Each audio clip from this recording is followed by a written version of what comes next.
Geronimo! Die.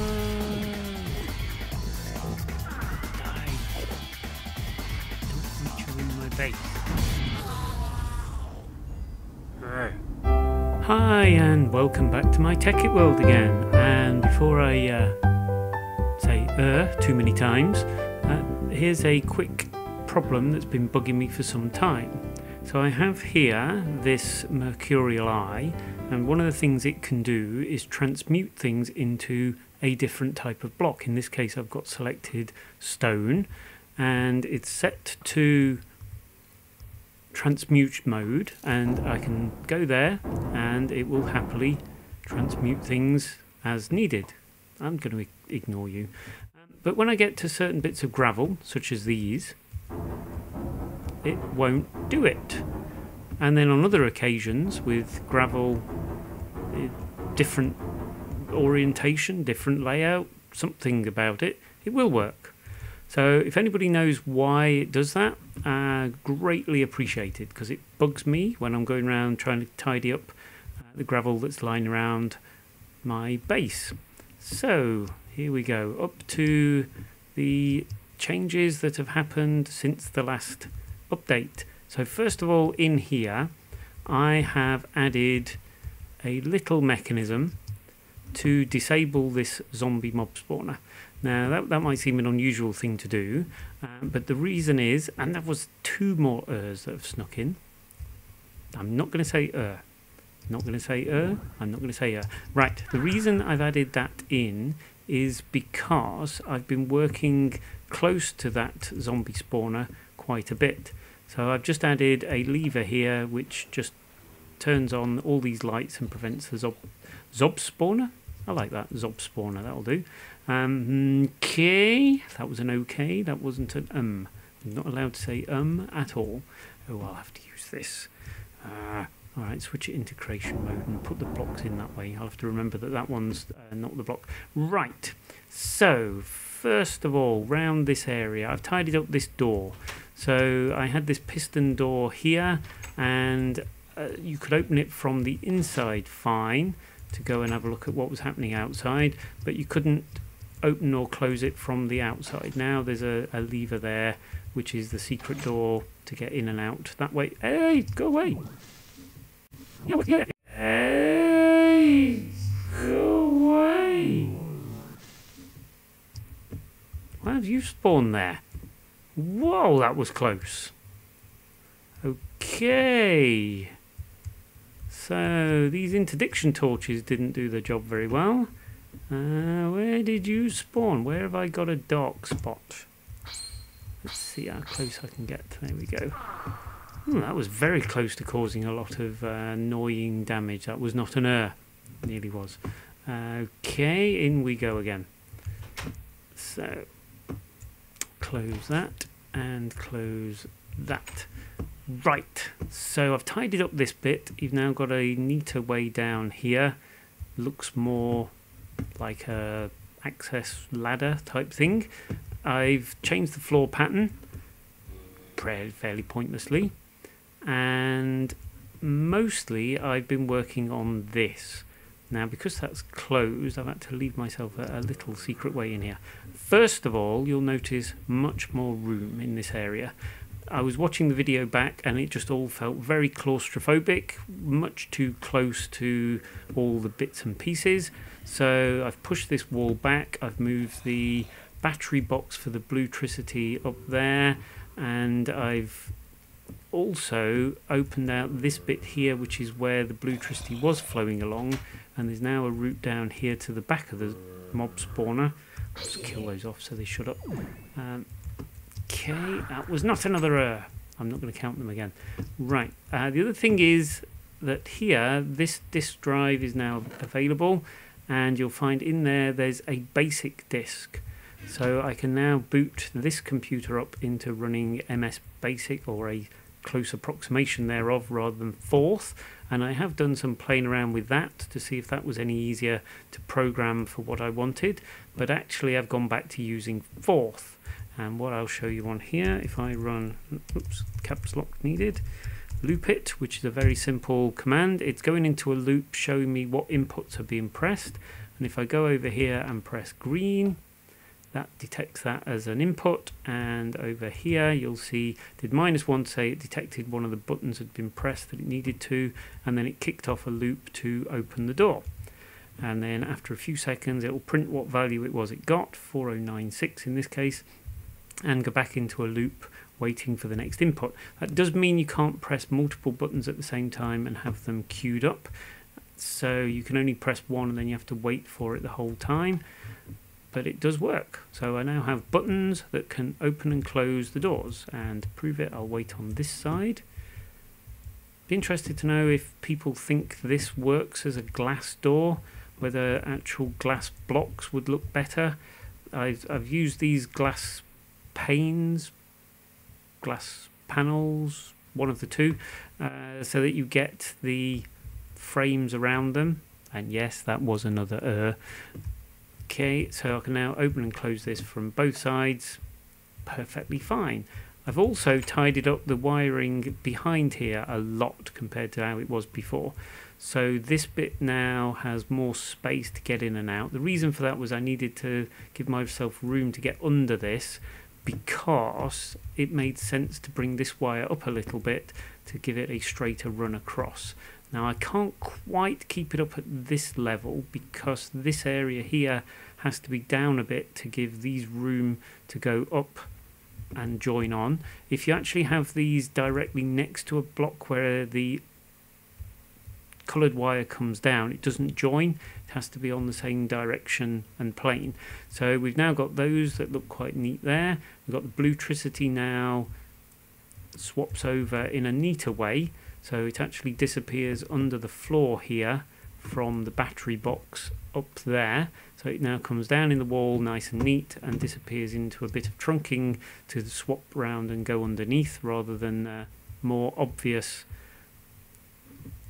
clumsy swap, I suppose it was. Still not completely happy with this. I could block this in completely, but I can't stop saying Why do I say so often when I know what I want to say? I'll say drrr instead of Yeah, so all of this now is much neater, at least I think it is. And there's also a way down here to the zombie farm if I need it as well, just because I kept crashing into it and had to keep nipping down and killing them. So the trunking here now looks slightly different than it did before. So the bluetricity cables now go all the way up in a straight line and then across, rather than a sort of zigzag, which didn't like before. This bit I can't quite make go straight up there, because this one has to come up here. So it's either straight up there and keeping one run there, or zigzag across first, or straight up there and then across. Yeah, this seems a reasonable compromise. So we've now got this bundled cable here, which comes across to the orange and the pink, purple, magenta, whichever that is, and it now looks more consistent, so it's the same on both sides rather than a different kludge on either side for the buttons that I had before. And then there's this. Now this is an extra. This goes over to here, and that is, I'll come up this back way, this computer. So what I've got running on here is a very simple program which just lists which inputs it's seeing on that bundled cable. So the bundled cable comes round there and actually disappears in here. Let's just knock one of those off. Yeah, you can see it goes in there so that it can be read on the right hand side. The lever on the top is actually built into the program to stop it running, and I've just had a mental block in terms of how to run things. Is it lowercase on here? There we go. Okay, so if I do edit A, that's the program. So it's very simple. It just sets a value to 0, C for the colour, that one is, and while that's 0 it will keep going into the loop, and then what it does is it runs on the monitor to the left the program clear, which wipes the screen, and then it runs the program on the monitor to the left, red probe, which is one of the built-in commands which displays exactly which inputs are on there all in one go, and then it waits half a second, I think 0.5, I think that's seconds rather than ticks, and then it gets the value C from the RS API using the get bundled input method from the top. So you can see the wire coming in from the top is what it's reading there. So if C becomes anything other than 0, that loop will end. It then, on the monitor on the left, it just runs the time command. That was just so I had some visible indication that it had aborted. It then clears the screen on the main terminal and writes aborted. And I'll exit that without running it, and then if I run A again, of course I've left the lever down to abort straight away, so if I run it there, it's now running clear and then red probe on the left monitor.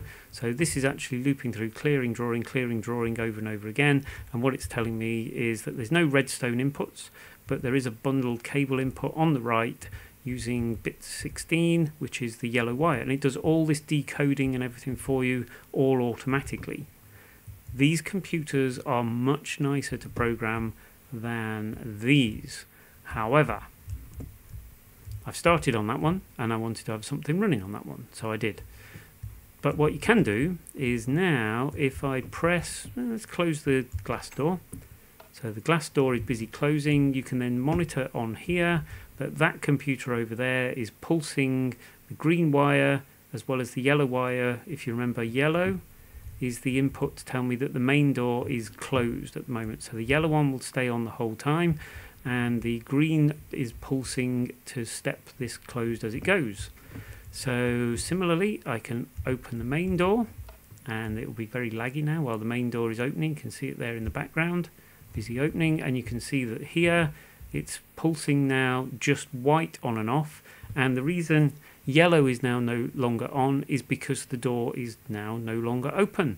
So quite rightly, the yellow signal is now no longer returned back. So as that door reaches being completely open very soon, you'll see eventually the closed signal comes on permanently. There we are, the lime one. And then it's got, in the program over there, I've done it very simple actually. It just keeps stepping about 20 times just to be on the safe side. So you'll see lime is now on to say it's now open.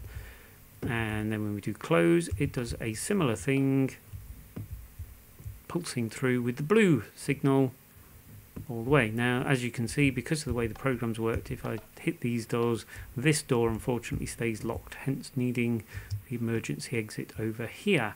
Now, the other problem I have had, and this has only recently started happening, is for some reason it's now decided to start removing these source blocks at this end, and I don't know why.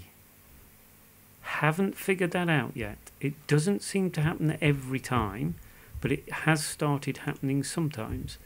So I've now had to it's got this little bug where it keeps throwing things when instead of picking them when you click on them. Right, so yeah, I'm having to go around and regenerate all the source blocks needed over here for the door to operate correctly, or rather for the lake to appear correct. Takes a bit of a while just to put enough of the source blocks in enough places to get all the rest to generate themselves automatically, but not too bad with this Evertide amulet. There we go, that's kicked off, I think, generating all of them. No, it's still left this bit over here. So not quite sure what I've done wrong here. I think it may be these, which I put down to simulate as if it's a sandy shore, to try to sort of disguise where the water disappears to underneath a little bit, but I'm not sure, and I haven't yet caught it doing it when I've come out here to watch it.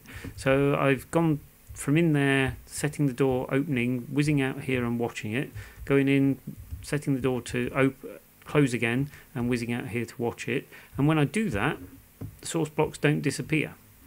So there's something happening when I'm not around which is different, and I hate those bugs.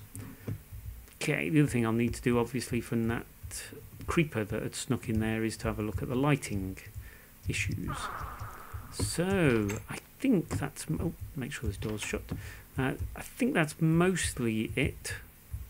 It's been quite a lot of playing around with the computers, but also I've been doing a lot of other things for another music video which I'm now working on, and red matter has been accumulating here in the blaze rod farm, and this is what I've got from the power flowers from the collectors out there.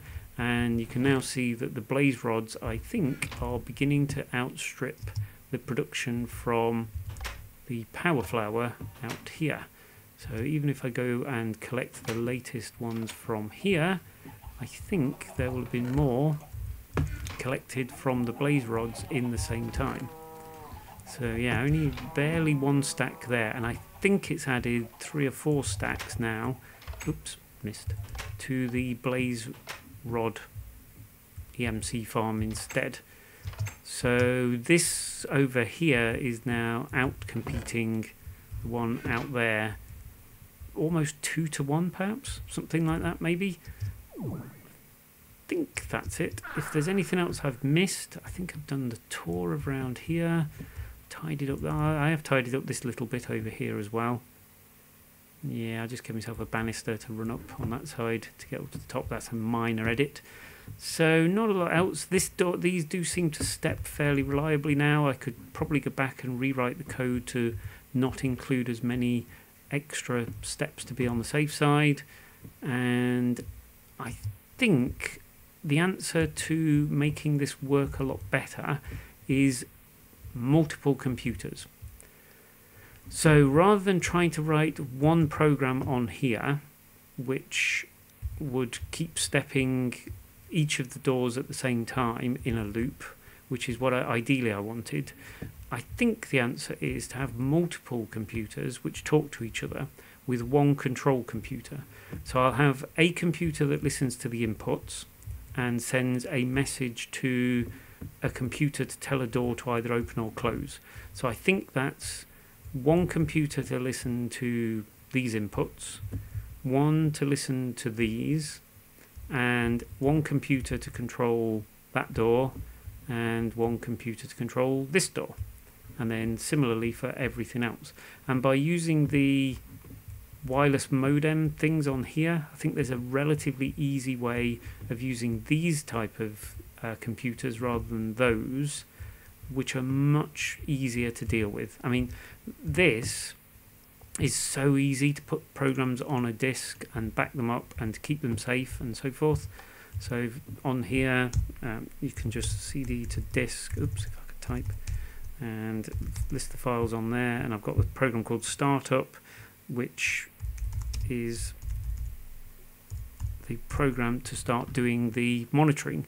So just by calling that program that and putting it on the disk that's in there, as soon as this world loads, that computer will look at that disk, boot up and start running. So no hassle, no fuss, very easy. Programming language is just much simpler to do. You've got an actual editor to go back and correct any mistakes. It's just better.